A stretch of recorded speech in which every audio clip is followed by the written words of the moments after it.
salaamaaleykum mbokki internet yi dal leen nag jàmm suñu site bi ñu leen di ñaan ngeen abonné te bës ko la sa notification bi ñu daal di wax aatu jëm ci détournement de riz mu di yàpp célèbre homme d'affaires boo xam ne rek dañ ko daal di démasqué pour 15 milliards de francs CFA mu judd foofee ca Kaolack nekkit ci bopp entreprise bi di Sénégal Trading Company spécialisé wu ci wàllum importation conditionnement ak it commercialisation du riz bi le homme d'affaires nag ak ay complices am daal di nañuy jëm foofee ca prison selon information yi nga xam ne rek dañ ko daal di jot bi le homme d'affaires nag ñu daal di koy arrêté placé ko en garde à vue moom nag da suspect la en complicité avec des agents de la société sénégalaise Générale Sénégal d'avoir orchestré un vaste système de détournement de tonnes de riz sur plusieurs années bi la mbir nag ñu daal di koy mettre à jour après le dépôt d'une plainte par la direction générale de la banque préjudice financier bi nag engendré par cette manipulation daal di ne estimé ci 15 milliards de francs CFA bu ñu sukkandikoo rek ci ay sources mu mel ne nag c'est la direction générale qui a porté plainte mu mel ne bi la mbir nag dafa nekk affaire à suivre.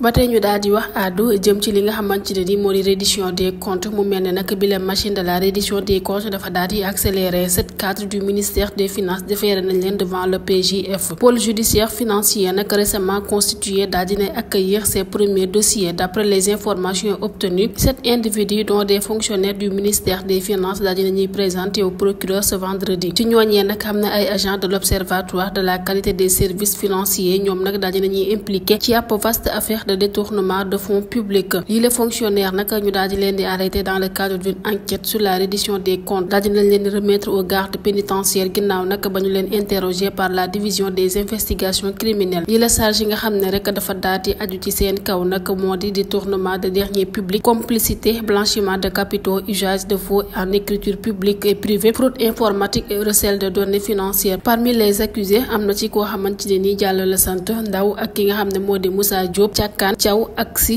ak Sow mi nga xam ne rek dañoo daal di tenté ne rek dañu daal di défendre seen bopp devant les procureurs spécialisés du parquet financier yi ñoom ñooñee nag daal di appuyer ci ab rapport de l'inspection générale des finances dont les conclusions ont été révélées un système frauduleux impliquant des fonctionnaires et des complices extérieurs au ministère bi le rejet nag dafa daal di permettre de détourner ay fonds publics via des sociétés multiservices et un agent du ministère du tourisme facilitant le blanchiment des fonds détournés démb ci àjjuma ji nag ginnaaw ba ñu nekkee garde à vue yi les 7 accusés nag daal dinañuy présenté wu au juge marquant ainsi le début d'une série d'auditions dans cette affaire ba tey ñu daal di wax àddu jëm ci leneen mbir mu di mouvement pour la défense des intérêts du Sénégal nag daanay suivre avec beaucoup d'attention dernier développement yi nga xam ne rek am na fii ci biir Sénégal notamment lu ci mel ni dissolution assemblée nationale suppression des institutions lu ci mel ni au conseil des collectivités territoriales ak it le conseil économique social et environnemental président bi di Abdou Khadir Ndiaye ak ay ministres xam nag nee nañ daal dinañ jël acte ci raison avancée yi nga xam ne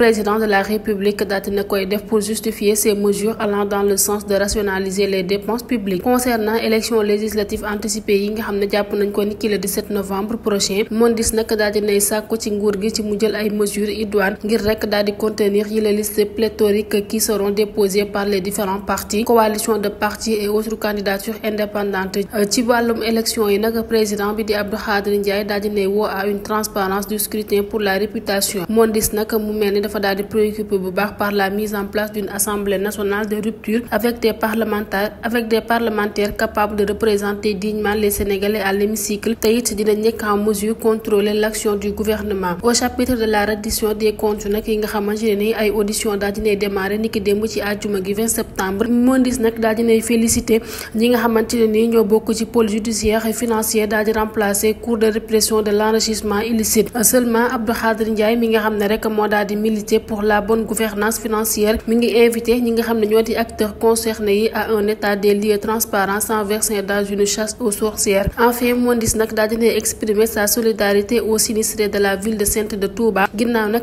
inondation yi nga xamante ne nii daal dina fay am mu mel ne nag ki nga xam ne moo di président bi di Abdou Khadir Ndiaye ak ay partisans nag daal dina ñuy interroger wu ci impact du plan décennal de lutte contre les inondations mis en œuvre à hauteur de 760 milliards de francs CFA par l'ancien régime waral rek Mondis di exhorter le président de la République Bassirou Diomaye Faye ci mu jël ay mesures ci difficultés yi nga xamante ne nii waa Touba ñu ngi koy dund Mondis nag di remercier également khalife général des Mourides Serigne Mountakha Mbacké ci 200 millions yi nga xamante ne nii daal dina koy dugal rek ci mbënd mi ngir rek daal di wàññi souffrance sinistré yi nga xamante ne nii rek ñoo nekk foofee ca Touba ba tey ñu daal di wax aadu jëm ci sortie illégale de 2 tonnes d'or du Sénégal homme d'affaires bi di Abdoulaye Sylla daal dinañ koy accuser convoqué ko démb ci àjjuma gi nag ki nga xam ne moo di Abdou Sylla di homme d'affaires et patron de la société Ecotra daal dinay passé plus de 11 heures dans les locaux de la division des investigations criminelles. Entrepreneur bi la nag dañ ko daal di convoqué dans le cadre d'une enquête portant sur une supposée sortie illégale de 2 tonnes d'or du Sénégal en 2020. ginnaaw nag information yi nga xamante ne ni daal dinañ koy jot ki nga xamante ne ni moo di Abdoulaye Sylla daal dinañ koy interroger sur un dossier boo xam ne rek turam da cee daal di laale ci ab